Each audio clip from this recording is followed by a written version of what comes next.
Hello, welcome to Talking Games. Just finished Man United 3, West Ham United 0. I was expecting a very disappointing performance from West Ham going into this one, but in the end, I got a very disappointing result for the Hammers. We'll discuss the highlights, but if you're new around here, please do subscribe by clicking that subscription button. It's free and takes 2 seconds, and also do drop a like on it by clicking thumbs up. Helps out this video, helps out the channel, makes me happy, and I could do some cheering up after that, actually.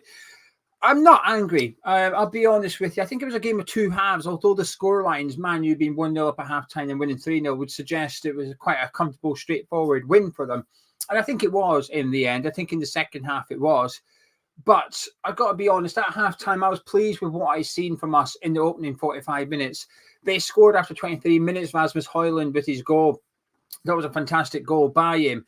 James Ward-Prowse loses out on a 50-50 with Casemiro, falls to Højlund, who dummies it, and Aguerd jumps out. Aguerd jumps out trying to block this, what he felt was going to be a shot from Højlund. Turned out it wasn't a shot, but in doing so, he blocked Kurt Zouma trying to block the shot. He took it onto his right foot. Fantastic finish from the striker. But all in all, in the first 45, I thought we played well, truth be told. I was happy with what I was seeing. I think everybody was doing okay at worst. I think Ben Johnson on the right wing was playing really well. Kudus over on the left-hand side was playing well too. I did think Kudus was shackled though. Now, he would switch wings in the second half, and I thought he was out of the game. And for majority of the second half, he didn't get involved enough. But I thought he was giving Dalot trouble down that hand side. But the problem was we weren't really seeing the full impact of Kudus. We're used to seeing him cutting in, having to go with his left foot, and I think he couldn't do that out on the left-hand side. But nevertheless, I thought he was playing well. The one thing I thought we were really lacking in the first half was a striker. I just think watching that pretty much from the start to finish of the game, but that first half in particular, I was watching it thinking we were doing pretty much everything bar having someone in the box in open play. We were missing a sort of traditional number 9. Bowen was really struggling to get into it. And when I seen Bowen involved, it was when he was peeling out to the right-hand side or dropping into what a position he would be picking up if he was playing on the right wing, like his sort of best position is for West Ham. So I think we were really lacking someone significant there. But generally, how we approached the game, I thought we were the better team in the first 45. Now, I will concede a large part of that is down to the fact that Man United were sitting back. Man United in the first half were playing how we played against Bournemouth on Thursday night. Sit back, let them have the ball, see what they can do with it. And the answer was we were doing okay with it. We had 13 shots, I think, in the first half, which is quite high for us, but no real clear-cut chances. Our best opportunities still came from corners, and I think there was maybe a couple of half-hearted penalty shouts in there. Højlund flicking Kurt Zouma, Casemiro strangling Edson Alvarez. Obviously, you're allowed to throttle players in the area these days. That's not a penalty either. But I think we were unlucky to go in a goal down. If I'm going to sit here and get really angry, it'll just be fake. I'm not angry. I thought in the first half we were good. We were good, much better than I expected. I thought we were going to sit back. I thought we were going to get annihilated. But actually, I thought I wouldn't say took the game to Man U. We weren't exactly gung-ho, but I thought we attacked enough, and I thought we committed players forward. But Emerson was getting forward really well. Some really good runs from him. I was pleased to see Ward-Prowse back up, pressing alongside Jared Bowen. I thought generally at pressing, we were pretty good at it as well. We were doing fine in the first half. But the second half, I do think it was poor. I do think it was poor. A large part of it obviously comes from the fact that Man United scored so early on in the second half. But I was expecting more. Based on what I'd seen from the first half, I was hoping we could get back into the game. And I was being optimistic. I thought we could have still went on to win it. But that was, as much as I was pleased with what we did, I didn't think Man U had that much to offer. They had one counter-attack in the first half. Souček took a yellow card for it, which I think was a really good booking to take. Doesn't mean I think Souček had a good game. I just think it was that moment, that booking was a really good thing to do because Rashford was a way to start running at Kurt Zouma on the halfway line. Didn't want to see that. The other one was right at the end. Højlund hit the side netting, but they didn't have any. Man U had nothing to barely laid a glove on us in the first half, but they were 1-0 up. But the second half, we tweaked it a bit. Obviously, Fabianski came on for Areola for substitution due to his head knock with Kurt Zouma. And we put Kudus over on the right-hand side. Now, I was pleased to see Kudus go over there early. But I have to be honest with you, I think Kudus and and Johnson's performances dipped in the second half. Was that because they switched wings? Possibly, but I'm not convinced.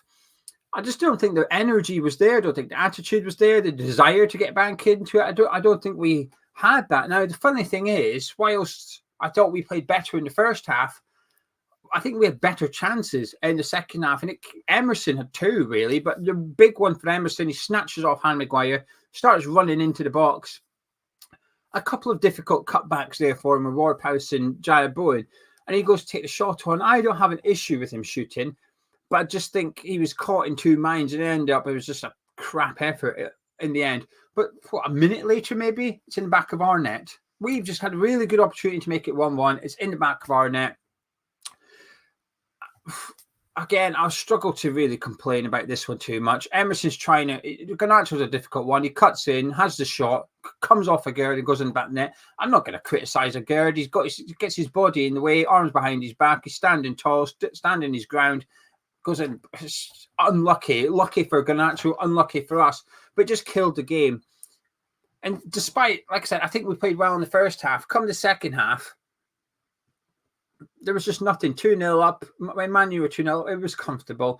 It was very comfortable. We didn't knock the ball about as well as quickly. I don't think we got forward as much. I think Man United started to control the game more and more as the second half went on. Bowen had a really good opportunity. A fantastic ball by Edson Alvarez. And Bowen takes it down well, and he's on his right foot, which obviously is his weaker side. And watching it back, I think he could do a bit better, but he doesn't do that much wrong, Jaibo. I think it's just fantastic defending by Darlow. If that was the opposite side and Marcus Rashford ran through on his left foot and Emerson came across and made that block, I'd be sitting here saying how it's incredibly good defending.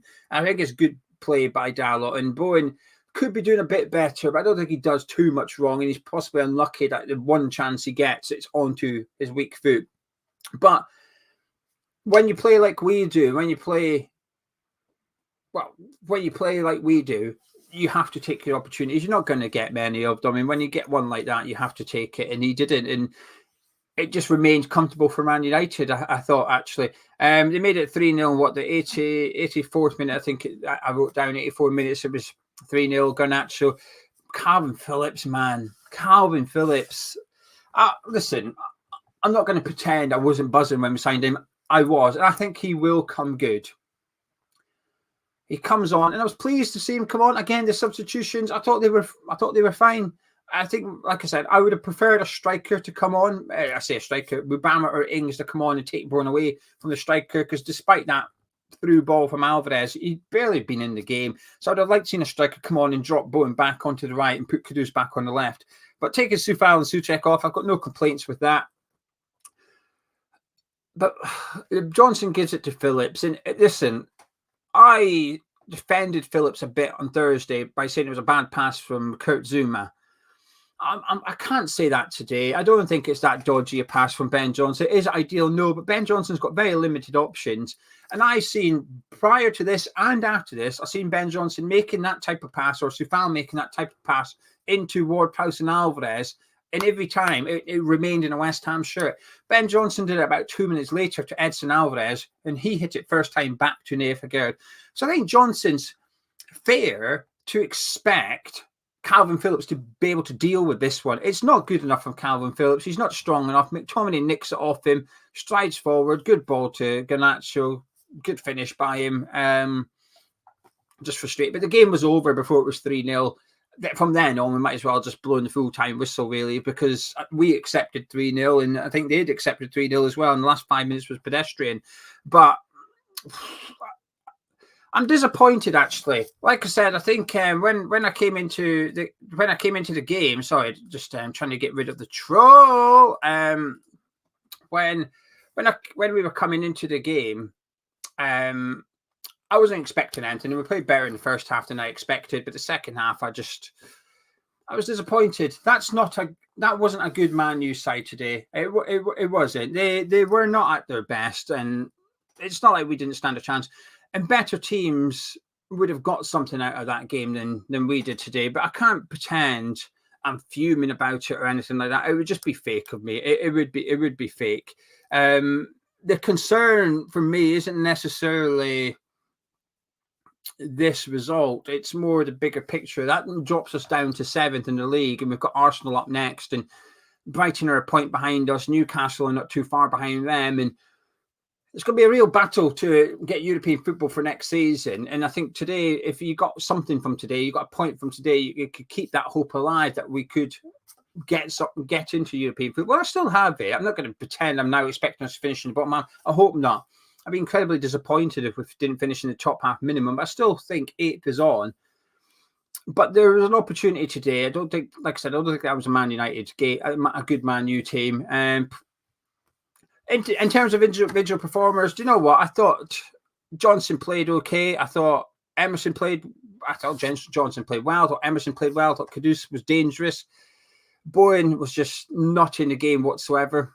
It was disappointing. And my man of match is Edson Alvarez by a mile. I thought Alvarez was fantastic for us today. I think defensively, I thought he was really good, and also played that one ball that we're waiting for other people to play. Looking at the likes of James Ward-Prowse saying, can you do something open play? Can you get us, create a clear-cut opportunity for a striker? And it was Alvarez, again, not for the first time this season. He's the one that provides that pass that we've been waiting for. But I thought Alvarez was really good. Today, I thought he had a strong performance, and I think Zuma and Agerd, weirdly, were both lucky to start today's game. I didn't think Mavropanos deserved to be dropped. This is, again, part of the bigger picture. And I think Agerd made a mistake for the first one. Zuma at times looked a little bit iffy, but generally I think they both played okay.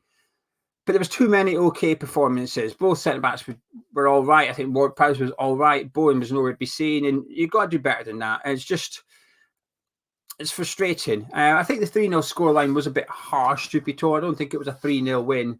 But like I said, in the second half, I think Man United bossed us. And I think a lot of that was down to us. I think we sat back, and I just didn't feel like the belief was there to go and turn that game around, which was disappointing, because I felt, the first 45, I thought we did all right, actually. I don't have much complaints about the first half. Ben Johnson playing right wing was different, but it sort of worked. Frustrating, bit sad, actually, and disappointing game. But took too long. That's what I will say. It took too long to change it a little bit in terms of personnel. Switching Johnson and Kudus is fine, but I did think the change should have come a little bit earlier. As soon as they scored the second one, I'd like to have seen something. Phillips coming on would have been one of the changes I would have encouraged. Ultimately, that led to the third goal for Man United. But like I said, I think the game was done and dusted by then. From the 50th minute onwards, we didn't really have much in the way of a threat. Like I said, 2 good chances for Emerson and Bowen, but not much. Disappointing. Praying Lucas Paqueta back for next week. I know he's back in training of some form, so I just hope that he's back for next week, because without him, we struggle. We struggle with creativity. The first half we played well, but we didn't really create many clear-cut chances. A lot of our opportunities came from set pieces. Yeah, disappointing in the end. I'm going to leave it there. If you've somehow enjoyed this review, please do drop a like on it by clicking thumbs up. I'll catch up with you tomorrow morning. I'm live at 9 a.m. on this channel. So if you haven't subscribed, please do. Come back tomorrow at 9 a.m. We'll be taking your comments in the live chat then as well. And I'll catch up with the patrons tomorrow with Gonzo. I'll see you then.